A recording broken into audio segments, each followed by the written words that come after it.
નમસ્કાર, હું છું પ્રિયા અને તમે જોઈ રહ્યા છો જનતા કી જાણકારી ન્યૂઝ।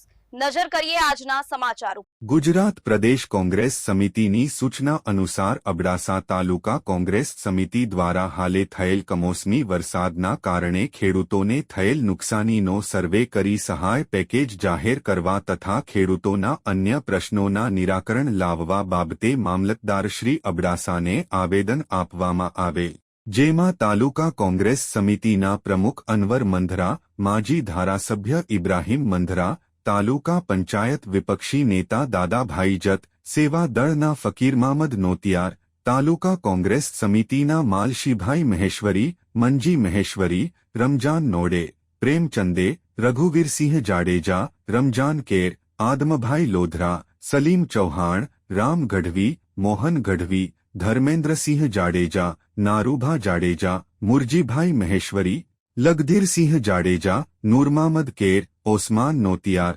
હાજી ઇસ્માઇલ કેર, અબુબ ખરજત, પ્રતાપસિંહ ચાવડા, હુસેનહા પીરઝાદા, જાફર મંધરા, હાજી અભા ઉઠાર, શંકરભાઈ મહેશ્વરી, જકરિયા લુહાર વગેરે ઉપસ્થિત રહે। સ્ટોરી રમેશભાઈ ભાનુશાલી।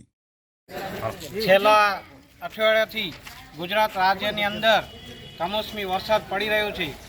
ખેડૂતો પાયમાલ થઈ ગયા છે અને પાક બગડી રહ્યો છે।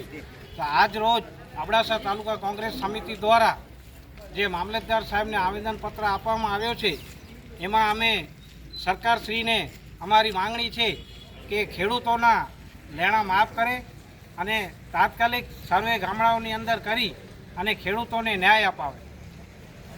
એટલે રાજ્યમાં થયેલ કમોસમી વરસાદના કારણે ખેડૂતોને થયેલ વ્યાપક પ્રમાણમાં નુકસાનનો સર્વે કરી અને તાત્કાલિક ખેડૂતો માટે રાહત પેકેજ જાહેર કરવામાં આવે એ માટે આજે અમે